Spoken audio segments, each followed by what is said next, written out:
Você já pensou passar mais de 9 dias confinado dentro do cockpit de um avião pequeno, dormindo mal, sem comer direito, sem poder ir no banheiro direito e ainda pensando que você pode morrer a qualquer momento para dar a volta ao mundo? Isso aconteceu no ano de 1986.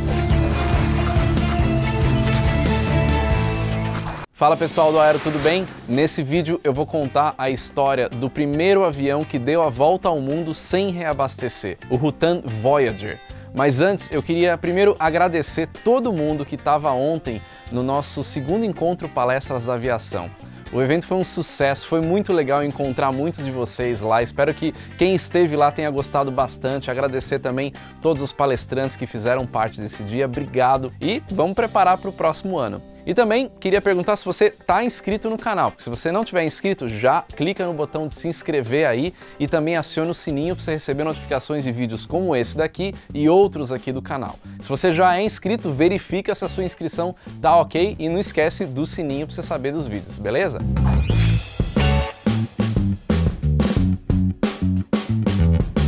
Rutan Voyager. Esse avião, um avião bem esquisito, um formato completamente inusitado, foi o primeiro avião a dar a volta ao mundo sem reabastecimento. Foi um projeto completamente inusitado. E quem que foi o construtor desse avião? Bom, eu já tenho falado dele aqui em alguns vídeos, aquele cara que construiu esse avião esquisito aqui, o Boomerang, aquele cara que construiu o maior avião do mundo, também foi o mesmo cara que construiu o primeiro avião a dar a volta ao mundo sem abastecer, o Burt Rutan. Mas nessa empreitada também estava envolvido o irmão dele, o Dick Rutan, e também a namorada do irmão dele, a Gina Yeager. Esse ano de 1986 foi um ano que aconteceram algumas coisas bem históricas, algumas delas bem trágicas. No começo desse ano, em janeiro, foi quando explodiu o ônibus espacial Challenger, matando todo mundo que estava a bordo. Em abril desse ano, de 1986, explodiu a usina nuclear de Chernobyl, mas pelo menos, depois de tanto acontecimento trágico, o ano fechou com um bom acontecimento da aviação, que foi a volta ao mundo da Voyager. A história desse avião, dessa tentativa de bater um recorde mundial, começou quando essas três pessoas, Burt Rutan, Dick Rutan e Gina Yeager, se juntaram num almoço e começaram a pensar ali, ter umas ideias um pouco diferentes, e aí, num pedaço de guardanapo, eles começaram a fazer ali algumas anotações e alguns desenhos para construir uma aeronave e voar dando a volta ao mundo em menos de 10 dias. Na verdade, a ideia inicial seria que isso acontecesse em 12 dias, mas aí conseguiram mudar aí alguns planejamentos e isso aconteceu em menos de 10 dias. Precisamente 9 dias, 3 minutos e 44 segundos. O avião decolou do deserto do Mojave, na Califórnia, nos Estados Unidos, de um aeroporto, de uma base aérea, na verdade, chamada Edwards Air Force Base. Ele decolou no dia 14 de dezembro de 1986 e chegou de volta no dia 23 de dezembro de 1986. A história desse feito é muito interessante, tem muita coisa que aconteceu, não só o voo em si, mas também os voos de testes que antecederam o voo da volta ao mundo, mas eu vou me concentrar um pouquinho aqui nessa história de como que era esse avião, quem eram esses pilotos e também como é que foi essa volta ao mundo. Vamos começar então, já falei quem é o construtor, né, o designer desse avião, Burt Rutan, e tem o seu irmão Dick Rutan, que é um piloto da Força Aérea Americana, piloto de testes, voou vários aviões, vários caças na Guerra do Vietnã, uma grande experiência. Ele que foi o comandante dessa expedição e também, na época, a sua namorada, a Gina Yeager, que também é aviadora, tem vários recordes mundiais, ela tem 8 recordes acumulados aí na aviação e eles juntaram esses esforços para poder dar essa volta ao mundo. Então esse casal ficaram 9 dias confinados e, né, eu acho que não deve ter dado tanto certo assim, porque logo depois desse voo eles terminaram o relacionamento. O Dick tinha 49 anos na época e a Gina tinha 34. Uma informação importante, a altura do Dick, e vocês já vão entender por quê, ele tinha quase 1,90 m. Quem tem essa altura sabe o quanto é difícil você viajar num avião comercial que o seu joelho bate na poltrona da frente, imagina num aviãozinho desse tamanho.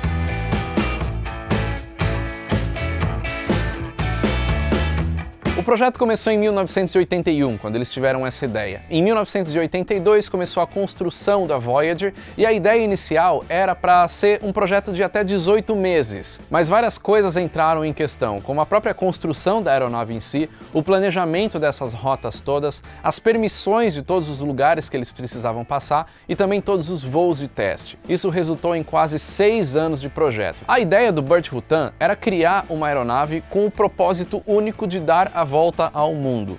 Então, era isso que ele estava desenhando. Ele não estava desenhando uma aeronave que tivesse uma manobrabilidade boa ou que voasse bem. O objetivo era carregar muito combustível, ser extremamente leve e eficiente para poder voar com motores pequenos e dar a volta ao mundo, completar esse feito.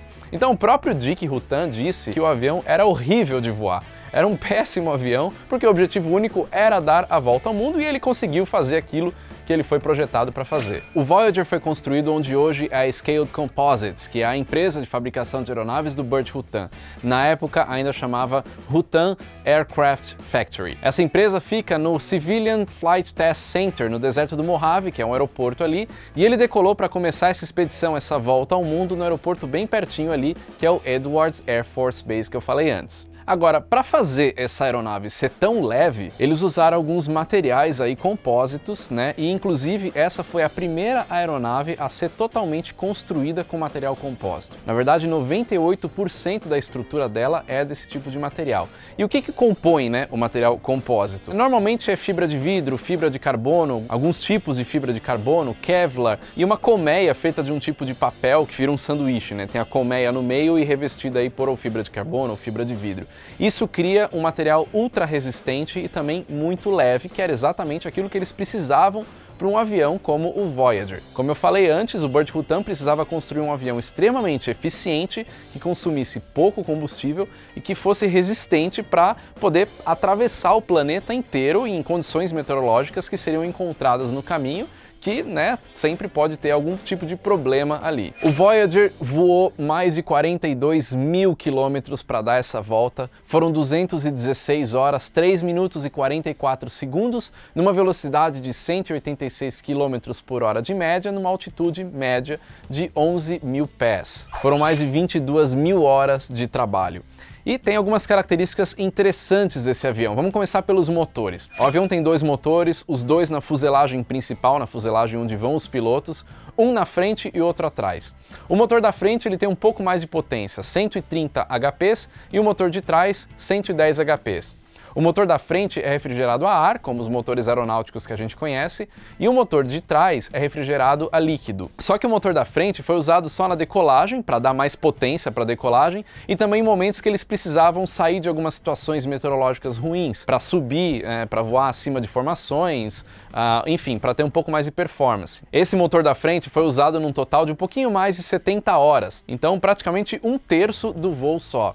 Já o motor de trás foi usado durante o tempo inteiro, ele só parou por um período que eu já vou falar mais pra frente, aí a tensão que eles passaram. Agora, por que esse motor da frente era desligado, né? Justamente para economizar combustível. Quando eles estavam numa altitude já de cruzeiro, eles precisavam só manter o avião em voo, então não precisava do motor da frente, por isso que usava só o motor um pouco menos potente de trás para manter a velocidade e a altitude. E esses motores têm essa potência pequena, se a gente for falar de aviação, 130 HP, 110 HP, justamente para serem motores que consomem pouco combustível e também são um pouco mais leves, né? Então não são aqueles motores de 300 HPs que a gente costuma ver em alguns aviões. E falando um pouquinho mais de peso, como tudo era relacionado a peso, performance e potência, o trem de pouso também não contava com um sistema automático de recolhimento justamente para diminuir peso, para você não ter peso de todo o sistema. Então a forma deles recolherem o trem de pouso era na mão, através de uma alavanca, que era um sistema mais leve. E claro que o trem de pouso tinha que ser recolhido para ter menos arrasto e o avião ser o mais aerodinâmico possível, para sempre pensando no consumo baixo de combustível. Afinal de contas, o avião tinha que dar a volta ao mundo inteiro, 42 mil quilômetros, sem reabastecer, consumindo aí quase 3.200 quilos de combustível. Falando um pouco agora da onde vão os pilotos, né? Da onde foram os pilotos, a fuselagem principal. Bom, vamos mostrar um pouquinho o desenho desse avião. Aí você tá vendo a asa longa dele e você tem um tanque de cada lado de combustível. Na verdade, cada lado do avião carrega 8 tanques de combustíveis, né? Então o combustível é dividido em seções e ainda tem mais um tanque de combustível na fuselagem principal. Então tem um total de 17 tanques de combustível e era possível também trocar, né? Passar o combustível de um tanque para outro justamente para mexer no balanceamento da aeronave. Então se queimasse mais de um lado e menos do outro, o avião ia ficar torto. O avião já tem uma performance ruim de voo.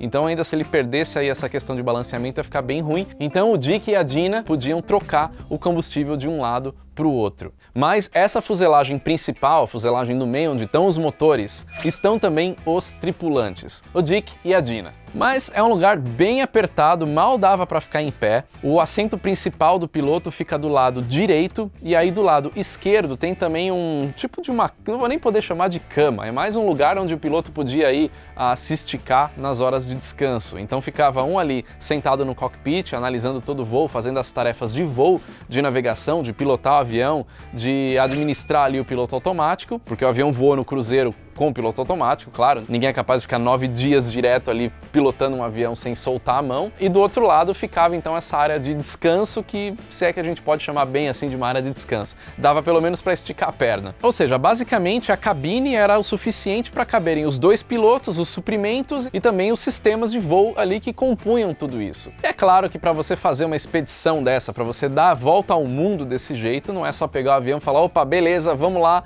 te vejo na volta. Não, eles fizeram vários testes antes. Na verdade, os testes começaram 2 anos antes. O primeiro voo de teste foi no dia 22 de junho de 1984. E em julho de 1985, um pouquinho mais de um ano depois, eles fizeram um voo mais ousado, um voo mais longo, claro, depois de vários testes ali de performance, decolagens. Fizeram muitas decolagens, né, com esse avião para ver como é que ele funcionava. E aí eles fizeram um voo bem mais longo em julho de 1985, que durou 111 horas e 4 minutos. Esse voo de teste, que não foi nem a volta ao mundo, eles voaram ali na costa da Califórnia durante esse tempo todo, já quebrou um recorde mundial que tinha sido estabelecido por uma aeronave chamada Velanca CH-300, que voou por mais de 84 horas e até então era o recorde mundial de voo mais longo da história. Outro teste foi feito em setembro de 1986, mas eles precisaram fazer um pouso de emergência com o avião porque deu um problema nas hélices. E foi aí que eles começaram a estudar até para trocar as hélices por umas hélices mais resistentes.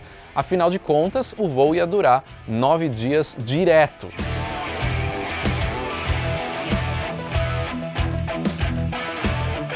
E finalmente chegou no dia 14 de dezembro de 1986, o grande dia da decolagem. Mas a decolagem ela não foi tão fácil assim e o pessoal passou um pouco de perrengue para poder tirar esse avião do chão. Eles decolaram da base aérea Edwards, que fica lá no deserto do Mojave, e a pista que eles decolaram foi a maior, com 4.500 metros de comprimento. Para você ter uma ideia do tamanho dessa pista, ela é maior do que a pista mais comprida do aeroporto de Guarulhos ou do aeroporto do Galeão. A única pista que seria mais comprida do que essa aqui no Brasil seria a de Gavião Peixoto, que é uma pista de testes da Embraer. E mesmo assim, um avião estava pesando pouco mais de 4.000 quilos, quer dizer, nem é tanto peso assim, se você comparar com aviões maiores, ele conseguiu tirar as rodas do chão em 4.300 metros, ou seja, estava faltando só 200 metros para a pista acabar para que ele conseguisse decolar. E o pessoal ficou bem receoso, começou a ficar com medo ali dessa decolagem, porque quando esse avião começou a correr na pista,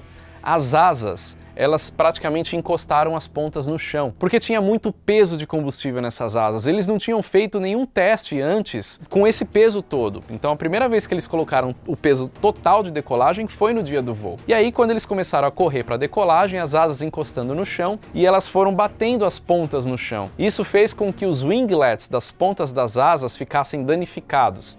Então você imagina, o avião está decolando, as pontas das asas batendo no chão, danificando os winglets, a pista acabando, o avião não ganhando força para decolar, não subindo essas asas para decolar, o pessoal começou a ficar tenso.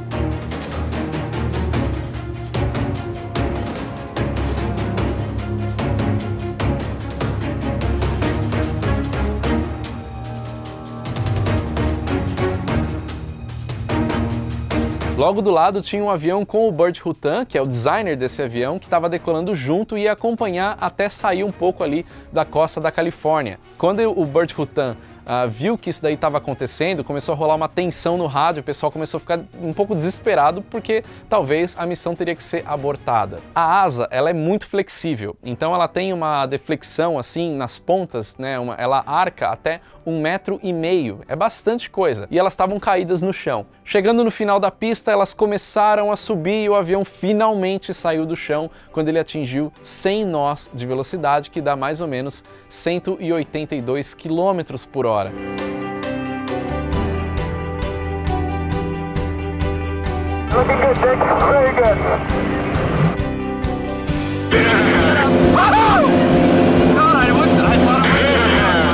E aí foi a festa total, até dá para escutar o Burt Rutan gritando no rádio: "Ah, isso aí a gente conseguiu", tal.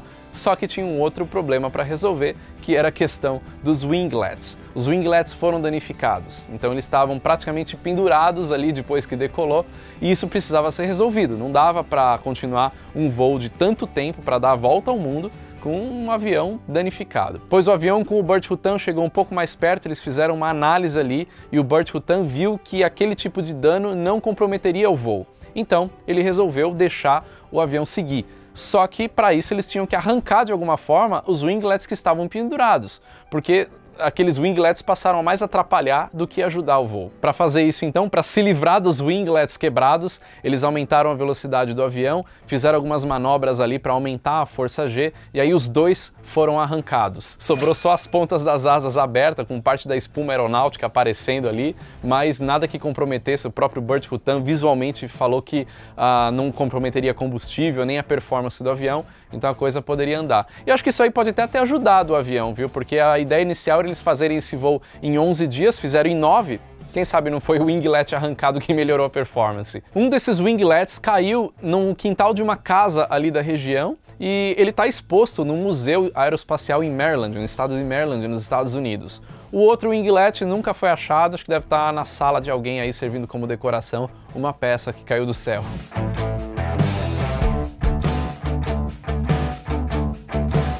Mas você acha que foi só esse perrengue logo no começo do voo que fez os caras ficarem um pouco preocupados? Claro que não. Você dar a volta ao mundo com um avião desse, um avião pequeno, um avião leve, não é fácil. E o maior problema, claro, são os ventos, condições meteorológicas variadas. Você pode pegar tempestade, você pode pegar muita coisa no caminho, e também a geografia dos lugares que você passa, que pode comprometer justamente as condições do voo. É claro que eles tiveram bastante ocorridos ali durante o voo, mas nada que comprometesse. Eles conseguiram fazer toda a volta ao mundo até chegar na última etapa em cima do México, onde teve um problema no combustível. O combustível estava quase acabando já, eles tinham pouca autonomia, afinal de contas já tinham rodado o mundo inteiro, estava voltando para casa, e aí o motor de trás, aquele motor que ficava funcionando durante todo o voo, teve um corte de combustível e ele apagou em voo. Nessa apagada, o Voyager começou a descer. Ele desceu durante 5 minutos até que eles conseguissem resolver esse problema e fazer esse motor pegar de novo. O Dick Rutan conseguiu fazer o motor pegar de novo e eles chegaram em casa sãos e salvos, só que faltando só 48 quilos de combustível para queimar. Isso dá 2 horas de autonomia, ou seja, eles chegaram com combustível no limite. Esse voo quebrou 8 recordes mundiais, entre eles esse de voo mais longo, né? Ele é até hoje, inclusive, o voo mais longo, de mais de 200 horas de voo. Existiram depois outras voltas ao mundo que demoraram menos tempo, inclusive de aviões elétricos, né, de energia solar. Então vale lembrar que esse avião é um avião com 2 motores a combustão, não é energia solar. E por conta disso rendeu também o troféu Collier. O troféu Collier é como se fosse o Oscar da aviação, dessa área de engenharia, né? Então eles atingiram o maior feito da aviação, que é justamente fazer uma primeira volta ao mundo sem abastecer e voar durante tanto tempo. Além disso, eles ganharam do presidente dos Estados Unidos na época, o Ronald Reagan, uma medalha. E essa medalha tinha sido dada só 16 vezes ao longo de toda a história dos Estados Unidos. Antes de começar a viagem, o Dick Rutan ele imaginou que não teria tanta gente esperando eles na volta para casa, né, depois dos 9 dias. Ele achou que ele ia pousar o avião, encostar ali, acabou, beleza, obrigado, assim como qualquer piloto faz quando termina o seu voo. Mas é claro que você dar a primeira volta ao mundo sem reabastecer não é uma coisa tão simples assim e não é uma coisa que vai passar desapercebida. Então tinha muita gente, dezenas de milhares de pessoas estavam lá esperando a chegada do Voyager e dos 2 pilotos, o Dick Rutan e a Gina Yeager.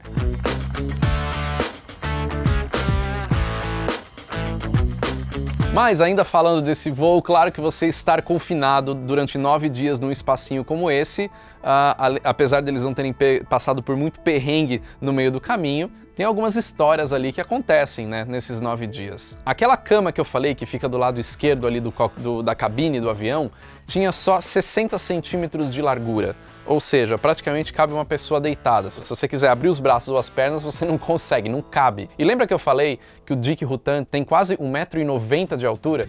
Então você imagina você ficar confinado nesse espacinho com esse tamanho todo. Para Gina foi mais fácil, porque ela tinha um pouco mais de 1,60 m, então para ela se encaixou melhor ali na situação, mas o Dick é um cara maior, um cara grande, então ele ficou com bastante dificuldade e ele até relata ali em momentos muito difíceis para poder dormir, para poder se mexer, para eles trocarem de lugar, porque eles revezavam esse voo, né? A ideia inicial era ter turnos de 3 em 3 horas, né? 3 horas trocava. Mas eles precisaram mudar isso ao longo do voo e a grande dificuldade era justamente sair do cockpit para passar para a área de descanso e da área de descanso para passar para o cockpit. Você imagina fazer essa manobra. E uma pergunta que todo mundo faz para o Dick Rutan: como é que você ia no banheiro? Qual que era o banheiro, né, que você tem que atender a natureza? Pois é, eles tinham um saco plástico com uma entrada circular ali para você poder fazer as necessidades sólidas e também alguns recipientes para as necessidades líquidas. Mas não devia ser muito fácil fazer isso aí durante esse voo. Nos 3 primeiros dias de voo, o Dick Rutan disse que ele quase não dormiu, porque era o momento onde o avião estava mais pesado, com mais combustível, então era muito tenso ali, também era o início da operação, ele ficava muito concentrado nos controles. E é claro, eles tinham que lidar também com a fragilidade do avião, afinal de contas era um avião relativamente frágil para enfrentar certas condições climáticas, e enfrentar essas condições climáticas também passava a ser alguns problemas no meio do caminho. Isso tudo, pouco espaço na cabine, condições do avião, condições do clima, tudo foi uma forma de testar as capacidades mentais desses 2 pilotos. Inclusive, o projeto, o objetivo principal, claro, era bater esse recorde de dar essa volta ao mundo, mas também eles tinham durante o voo a tarefa de anotar tudo o que estava acontecendo. Eles escreviam tudo, o horário que eles comiam, que eles dormiam, que eles iam no banheiro, e eles também escreviam como se fosse um diário ali de toda a performance do avião, como é que os instrumentos estavam funcionando, justamente para eles manterem aquela capacidade mental durante 9 dias e não ficar meio doido ali naquele espaço confinado. Então foi realmente um teste de resistência humana ali e também um teste, acredito eu, de convivência entre as 2 pessoas dentro daquele espacinho minúsculo que mal dava para ficar em pé. O piloto no cockpit, aquele que ficava sentado realmente pilotando o avião, ele tinha algumas funções como comandar a aeronave ali, o piloto automático, né? Fazer a parte de navegação, comunicação com o solo, não só com os órgãos de controle do mundo inteiro onde eles iam passando, mas também com o solo ali no deserto de Mojave, que era a base de onde eles saíram, porque eles mantiveram comunicação constante com a base deles. Então eles estavam o tempo todo falando. Inclusive, eles estavam com comunicação via satélite, até para que se caso eles precisassem fazer algum pouso de emergência em algum lugar, imediatamente eles sabiam aonde esse avião estava. Já o piloto na área de descanso não acha que ele tinha todo o tempo do mundo para dormir, não. Muito pelo contrário. Ele estava trabalhando também e até era bem difícil dormir. Eles contam, né, que por causa do barulho do avião principalmente, né? O motor funcionando o tempo inteiro. Um avião monomotor é barulhento, então você imagina você tentar dormir com esse barulho todo. Eles usavam headphones o tempo inteiro durante o voo, não tiravam até por uma questão de saúde, mas essa pessoa que estava do lado esquerdo, né, deitado ali do lado esquerdo, tinha as funções até de dar suporte para quem estava no cockpit e também fazer as tarefas domésticas, como fazer a comida e limpar a casa. Inclusive, falando um pouquinho da comida, você deve estar perguntando o que eles comeram durante todo esse voo. Pois é, já ouviu falar daqueles copinhos de macarrão instantâneo que você coloca água quente e o negócio? É basicamente isso que eles comeram durante 9 dias. Eles tinham um sistema ali para aquecer a água, eles colocavam a água no copinho e era isso que tinha. Inclusive eles ficaram 2 semanas antes de dieta à base de macarrão para se acostumar com a comida, porque eles não podiam se dar o luxo de ter qualquer problema ali, né, de passar mal durante o voo que ia acabar com a expedição. Imagina, você tá lá voando, aí dá um negócio ali, dá um piriri, você precisa... Então eles tinham que já estar com o estômago preparado para aquilo que eles iam comer durante 9 dias.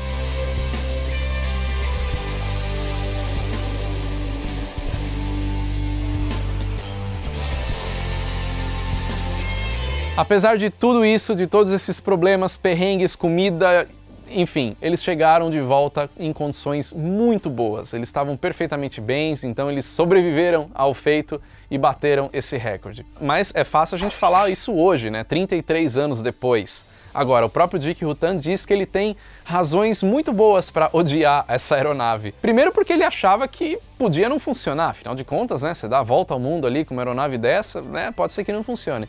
Segundo que ele falava que ele tinha a sensação que ele ia morrer a qualquer momento. Então ele nem conseguia dormir, nem ele nem a Jean conseguiam dormir muito durante o voo, justamente por causa dessa sensação de que pode ser a última hora. No verão de 1987, eles desmontaram o avião e atravessaram de caminhão o país inteiro. Eles saíram do deserto de Mojave e chegaram até Maryland, onde fica o Museu Nacional Aeroespacial Paul Edward Garber. E nesse caminho eles passaram ainda por Oshkosh para fazer uma apresentação ali para mostrar pro pessoal como é que era essa aeronave. Esse avião tá hoje no Museu Nacional do Ar e Espaço na cidade de Washington, D.C., capital dos Estados Unidos. Então se você quiser ir lá ver como é que é, se um dia você for para a cidade de Washington, vale a pena conhecer esse museu, tem muito mais coisa bacana ali, e ver se você encararia uma viagenzinha dessa de 9 dias naquela situação. E aí, você encararia? Joga aí nos comentários, e eu acho que essa história aí merece pelo menos um like. Espero que você tenha gostado desse vídeo. Se você está gostando desses vídeos que eu estou fazendo aí sobre os aviões esquisitos do Burt Rutan e outros ainda que eu vou fazer, joga aí nos comentários e deixa o seu like, beleza? Que aí eu vou fazendo mais vídeos desse tipo. Espero que você tenha gostado, valeu! E até o próximo vídeo.